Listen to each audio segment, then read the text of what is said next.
I want to give you guys a tour of my Egypt, and I call it my Egypt because God has delivered me into the promised land. So no longer am I on death row, but I am in the land of the living. I've been singing all my life. My grandmother, she took us to church every Sunday, and she raised us in church. So I've always sang. I grew up in the children's choir, and I sang in the choir at school. And so my whole life, I've always sang. Something told me it was over. Yeah, yeah. When I saw you and her talking. Over the past year, you know, I've had the awesome opportunity of meeting a lot of people and being able to sing music all around the world and just give the world a piece of panda pie. It's definitely an opportunity that has been given to me because my life was not always peaches and cream. I was born in prison, but my grandmother, she came and got me when I was 3 days old, and she raised me. And by the time I was 13 years old, I was already into drugs and you know, having a promiscuous lifestyle with older men and drinking and just fighting and hanging out with the wrong crowd. And, you know, that lifestyle right there led me from juvenile to jail to prison and several times. And so by the time I was 17 years old, I had already met my children's father, and he was doing drugs. So I started doing drugs with him. And ended up, he went to prison, and after he went to prison, I continued my drug addiction, and I ended up prostituting, and then I was raped. And when I was raped, I had a gun pulled to my head twice, and both times the trigger was pulled. The gun didn't go off, and I know that it was God. With the reflection in the glass that I held to my lips now, baby.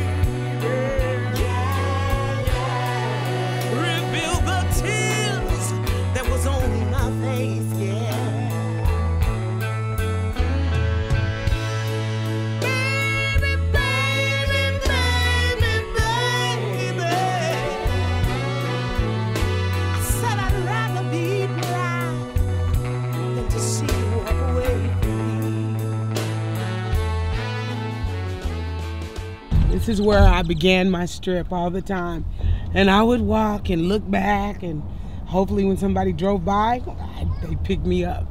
There's a curb up here where all the crack addicts we used to sit. But back in the day, it was never dry like this, not even in the broad daylight.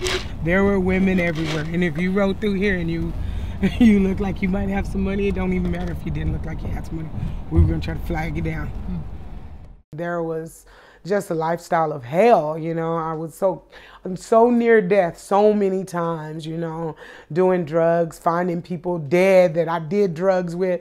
I mean, it was a crazy life out there. And I thank God for the day that one young man walked up to me and gave me a flyer, and he told me about a Christian rehabilitation home that they had.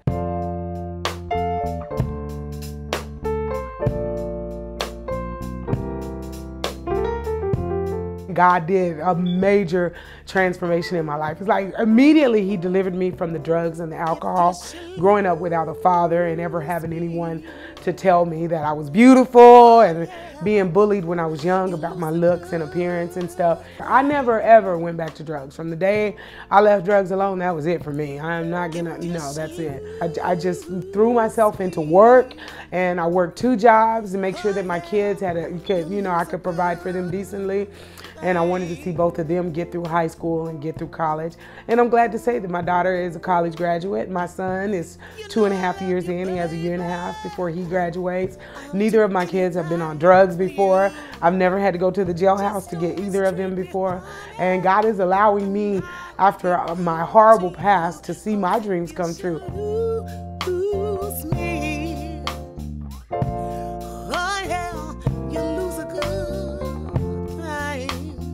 I have no reason to be, you know, sad about things that I can't change. So, you know, I just try to make the best of every day.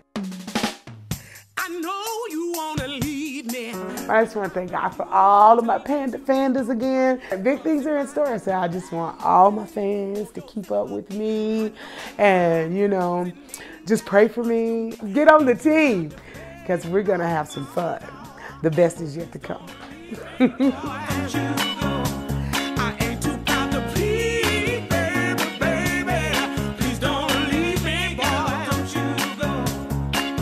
And there's my crazy life, you guys. My Mavita logo.